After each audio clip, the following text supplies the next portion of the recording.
आज के टाइम में हर कोई गो गेटर बनना चाहता है। हर दूसरा इंसान आपको hard work, crush it, go for it जैसे एडवाइसेस देने पे तुला हुआ है। बट इस वीडियो में आज हम हार्ड वर्क या शॉर्टकट्स के बारे में नहीं, बट एक सक्सेसफुल बिजनेस एम्पायर बनाने की फाउंडेशन कैसे शुरू होती है वो सीखेंगे।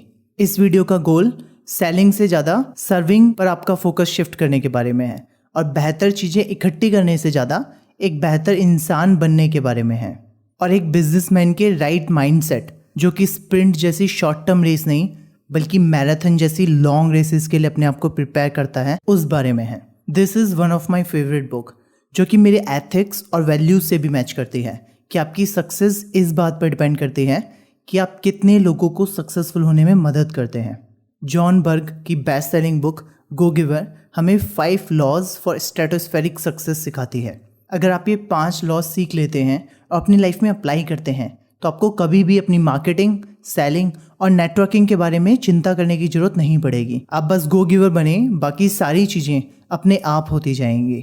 ये किताब एक स्टोरी है जो नाम के बंदे की, जो एक हार्ड वर्किंग एंड एम्बिशियस होने के साथ साथ अपनी कॉर्पोरेट कम्युनिटी में एक गो गेटर भी है। उसकी स्ट्रेटेजीज ने उसे एक लेवल तक सक्सेस तो दिलाई है, लेकिन अब वो स्टक फील करता है और वो ये समझ नहीं पा रहा है कि अपनी लाइफ को नेक्स्ट लेवल तक कैसे लेके जाए। वो अच्छे खासे पैसे कमाता है लेकिन उसकी लाइफ में कोई स्पार्क नहीं है। उसकी फैमिली लाइफ भी काफ़ी बोरिंग और रोबोटिक फील होती है। तब उसका एक दोस्त जो को पिंडार से मिलाता है। वही पिंडार जो को सक्सेस के 5 लॉज से इंट्रोड्यूस करता है। पिंडार जो की लाइफ में एक मेंटोर की तरह है जो उसे पर्सनल और प्रोफेशनल दोनों ही एरियाज में सक्सेसफुल होने में हेल्प करता है। The first law is law of value. इसके लिए पिंडार जो को अर्नेस्टो से मिलवाता है। अर्नेस्टो ने अपनी जर्नी सिर्फ एक हॉट डॉग कार्ट से शुरू की थी, लेकिन आज वो एक बड़ी कॉमर्शियल रियल एस्टेट का मालिक है जिसकी वर्थ $100 मिलियन है और वो सिटी के बेहतरीन जगहों पर आधा दर्जन से भी ज़्यादा रेस्टोरेंट्स का मालिक है। अर्नेस्टो अपना सीक्रेट्स शेयर करते हुए बोलता है कि लॉ ऑफ वैल्यू का मतलब है your true value is determined by how much more you give in values then you take in payment. मतलब आपकी ट्रू वर्थ इस बात से डिसाइड होती है कि आप लोगों को उनकी पेमेंट के बदले कितनी ज़्यादा वैल्यूज़ देते हैं। जो को ये एकदम बकवास आइडिया लगता है। वो कहता है ऐसा लगता है कि आप पैसे कमाना नहीं चाहते। अर्नेस्टो से समझाता है कि ऐसा नहीं है। क्या मेरे काम से पैसे आते हैं? यह एक अच्छा सवाल है, लेकिन ये आपका पहला सवाल नहीं होना चाहिए। पहला सवाल होना चाहिए डज इट सर्व वेल? क्या इससे लोगों की लाइफ में वैल्यूज ऐड होती हैं? अगर आपका आंसर है यस, तब आपको पूछना चाहिए कि क्या इससे पैसे आते हैं।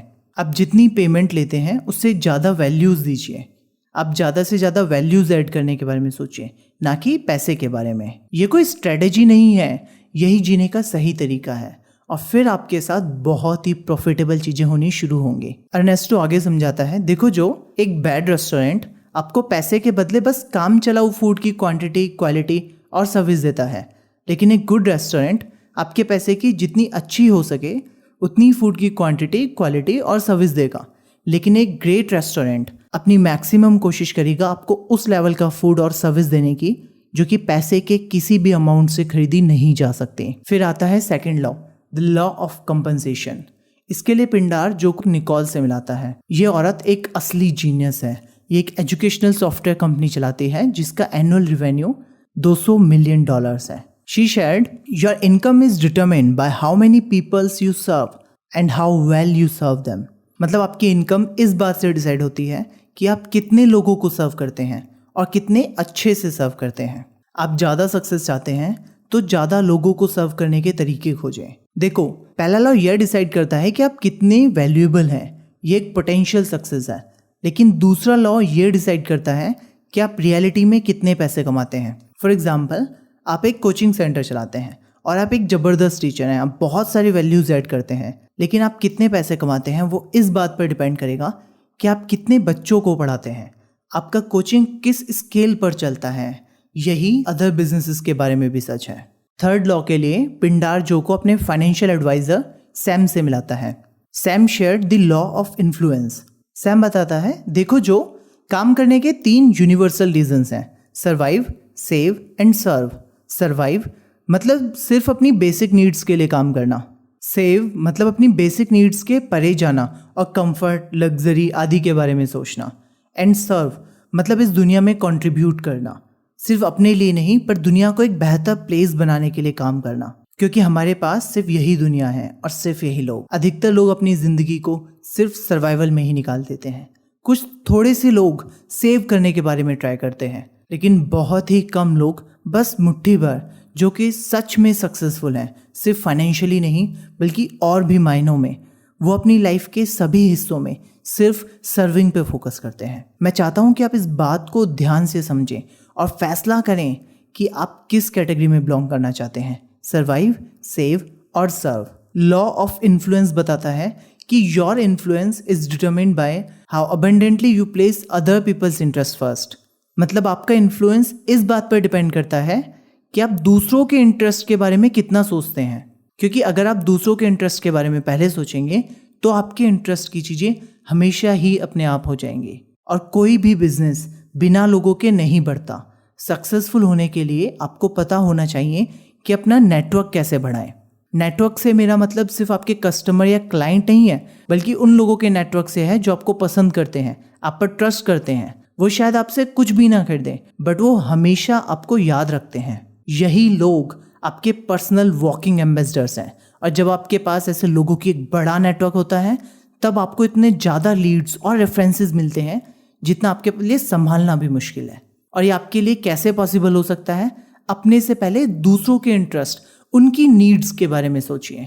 50-50 के बारे में भूल जाइए, 100-100 के बारे में सोचिए। यही एक अच्छा ऑप्शन है। आप दूसरों को वो पाने में मदद करो जो वो चाहते हैं, और आपको हमेशा वो मिल जाएगा जो आप चाहते हैं।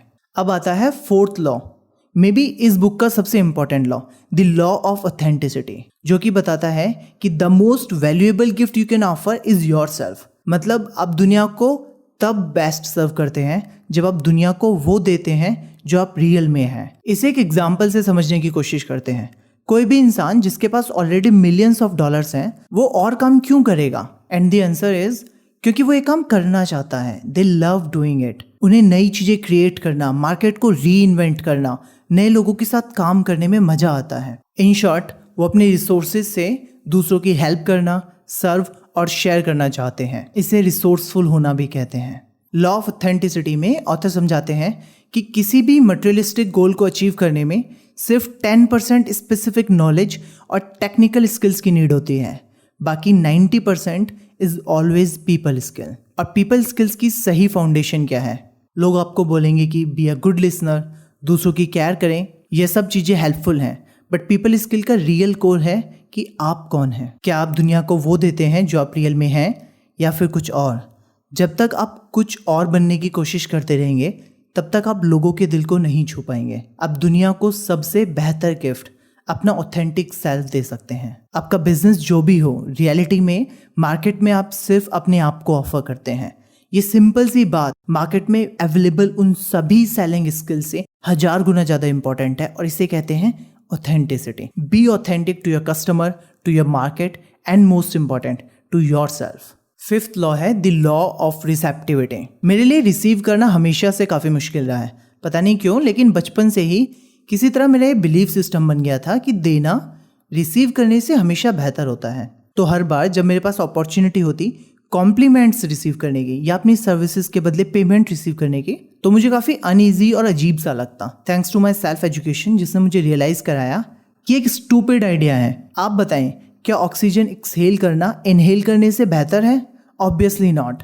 यूनिवर्स में सारी चीज़ें हार्मनी में होती हैं। यहाँ आपका कुछ नहीं है, आप सभी चीज़ें नेचर से उधार लेते हैं और एक दिन नेचर को वापस कर देंगे। और जब आपका अपना कुछ है ही नहीं, तो आप किसी को दे क्या सकते हैं? आज आपको जो भी मिला है, आप उसे बस दूसरों के साथ शेयर कर सकते हैं। तो अपने आप को रिसेप्टिव बनाएं और रिसोर्सेज को अपने थ्रू पास होने दें। इंडियन योगी एंड मिस्टिक सदगुरु बताते हैं कि अगर आप जीवन में पूरी तरीके से रिसेप्टिव हो जाएं, तो आप पाएंगे कि आपकी लाइफ में सब कुछ एफर्टलेस हो गया है।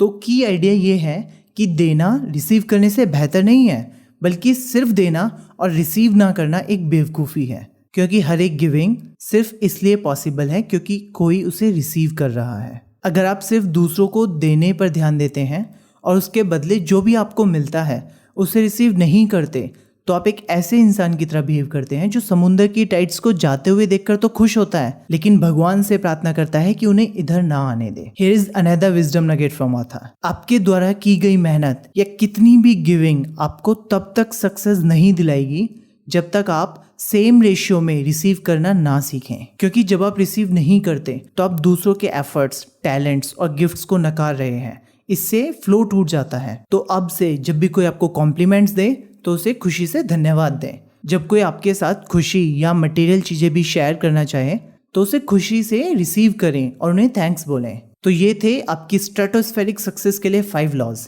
ज़्यादा रिटेंशन के लिए बेहतर होगा कि आप इन्हें किसी पेपर पर लिखकर ऐसी जगह रखें जहां आप इसे बार बार देख सकें। और हाँ, इस वीडियो को भी सेव कर लें। जब भी जरूरत हो इसे एक बार फिर से देखें ताकि ये टाइमलेस विजडम आपके ब्रेन सेल्स में अच्छे से समा जाए। अगर इस पूरी वीडियो को समराइज करना हो तो first law is law of value, मतलब आपकी ट्रू वर्थ इस बात से डिसाइड होती है कि आप किसी पेमेंट के बदले कितनी ज़्यादा वैल्यूज प्रोवाइड कराते हैं। Second law is law of compensation. आपकी इनकम इस बात से तय होती है कि आप कितने लोगों को सर्व करते हैं और कितने अच्छे से। The third law is the law of influence. आपका इन्फ्लुएंस इस बात पर निर्भर करेगा कि आप कितना ज़्यादा दूसरों के इंटरेस्ट को ध्यान रखते हैं। Fourth law is the law of authenticity. आपको दुनिया में सबसे बेस्ट होने की ज़रूरत नहीं है, बल्कि खुद का बेस्ट होने की नीड है। आप दुनिया को सबसे बेहतर गिफ्ट जो ऑफर कर सकते हैं वो है आपका authentic version. And the fifth law, the final law is the law of receptivity. Effective giving का सीक्रेट है graceful receiving.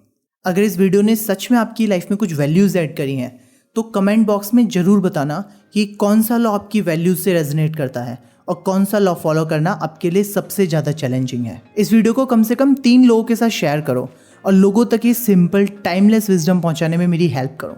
Stay tuned because I will keep uploading such mindful content which helps you in improving the quality of your life. Thank you.